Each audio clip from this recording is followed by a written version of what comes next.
This is Audible.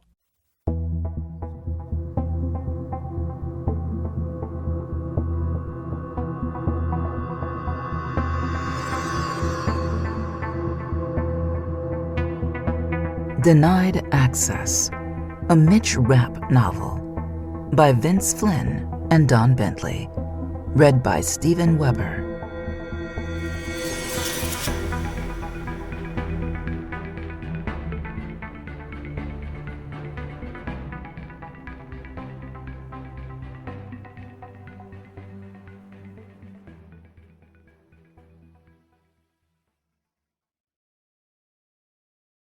To Kyle Mills, thank you for your friendship, support, and incredible storytelling. Because of you, Mitch Rapp lives. Author's note. Fellow Mitch Rapp fans, like you, I've always wondered how Vince intended to complete the trilogy he began with American Assassin. While none of us knows exactly what Vince had in mind, I hope you find Denied Access to be a fitting conclusion to our favorite assassin's origin story. As always, happy listening. Denied Access. Prologue.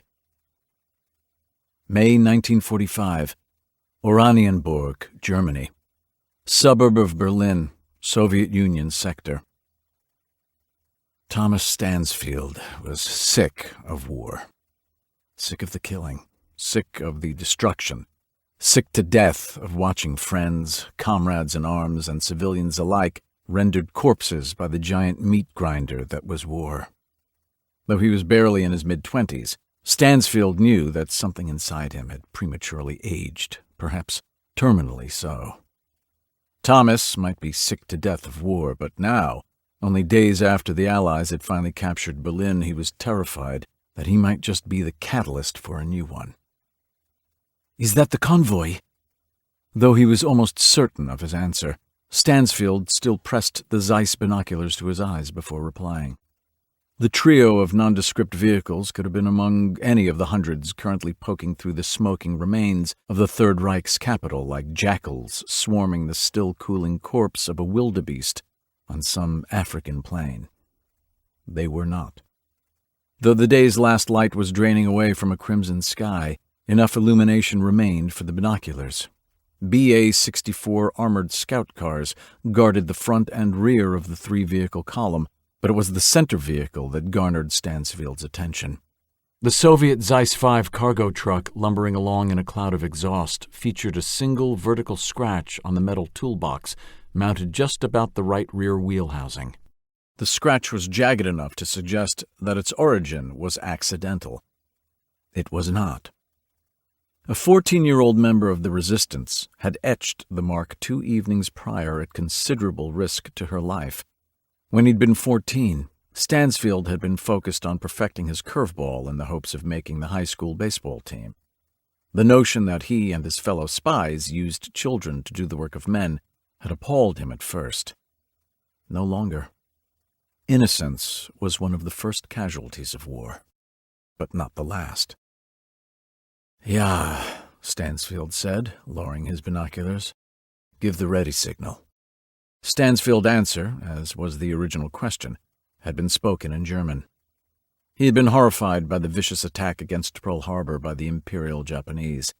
Like many of his friends, he had set off for the Army recruiting station that very day, determined to enlist and do his part to avenge his countrymen. But unlike so many others, Thomas's enlistment had been circumvented. He had filled out the required paperwork and waited for the official notification that would provide the time and date of his physical exam. It never came. Instead, one of Thomas's professors had requested that he come to his office to sort out an administrative detail.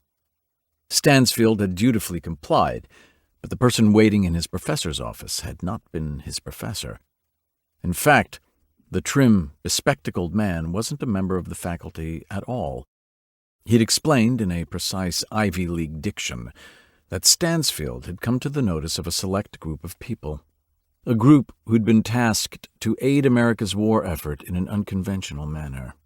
Rather than enlist, Thomas was encouraged to complete his degree while incorporating 2 additional fields of study into his course load, French and German. Thomas did as he was asked. A year later, he graduated with honors and walked into the waiting arms of the organization that would later be known as the Office of Strategic Services, or OSS. Other men his age served as soldiers, sailors, or Marines, but Thomas became something else. A spy. Moment of truth. Andre's whispered comment thundered in Stansfield's ears. His work with the OSS had taken him the length and breadth of Europe, from gathering information on the state of German munitions factories, to coordinating airdrops for the French resistance, to scouting possible landing zones for D-Day paratroopers. Stansfield had interfaced with countless Allied counterparts. As with anything else in life, the quality of agents and assets could be graded on a bell curve.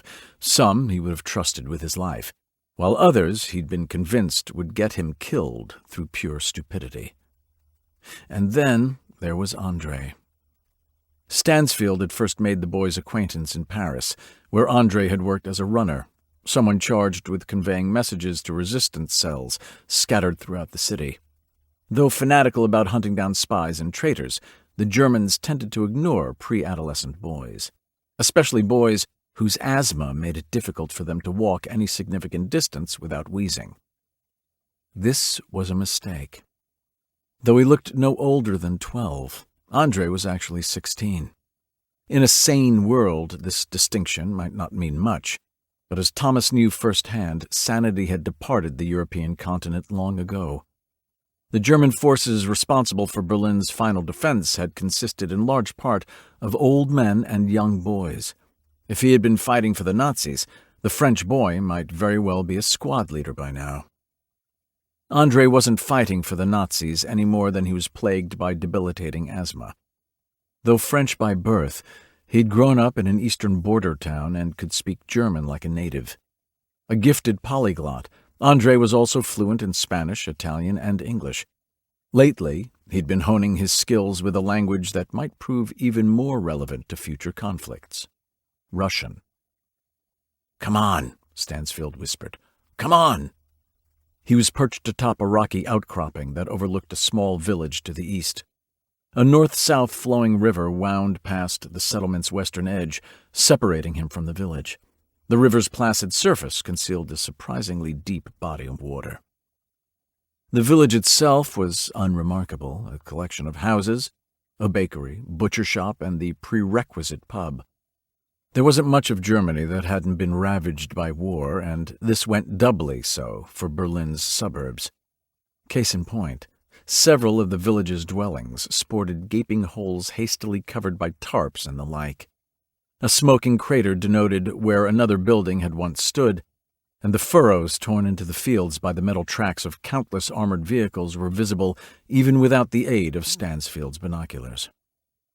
Nothing that should be of interest to a Russian column. Nothing except for the 100 tons of uranium oxide housed in a metal barn. This was the moment of truth in more ways than one. The convoy had been approaching the village from the west, but the road they'd been following emptied into a north-south farm trail that paralleled the river. The column slowed as it approached the intersection.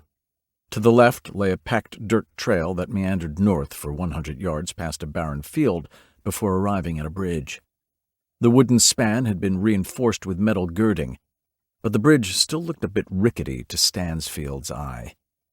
To reach surer footing, the convoy would need to turn right and proceed south for another 2 miles to where a bridge constructed of much sturdier river stone spanned the river. Sturdiness aside, Stansfield had wagered that the shortcut would prove too tempting for the road-weary Russians. The convoy was in a race with a collection of American and British scientists and soldiers who were also intent on claiming the German uranium oxide. Time was of the essence. "What are they doing?" Andre punctuated his question by reaching for the binoculars. Stansfield intercepted the teen's questing fingers and pushed them away. Though it was often easy to forget, Andre was still a boy, and boys liked to see. "No binos," Stansfield said. Can't risk a glint from the glass. As if hearing Stansfield's thoughts, the lead scout car's passenger door opened, and a Russian soldier exited.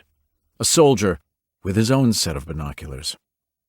Though he couldn't be sure without using his binos to check the shoulder boards on the soldier's uniform, Stansfield was willing to bet that the man was a member of the Russian military intelligence organization known as the GRU. Stansfield sensed motion to his left and instinctively grabbed Andre's shoulder. "Be still. We're well hidden. At these distances, motion is easier to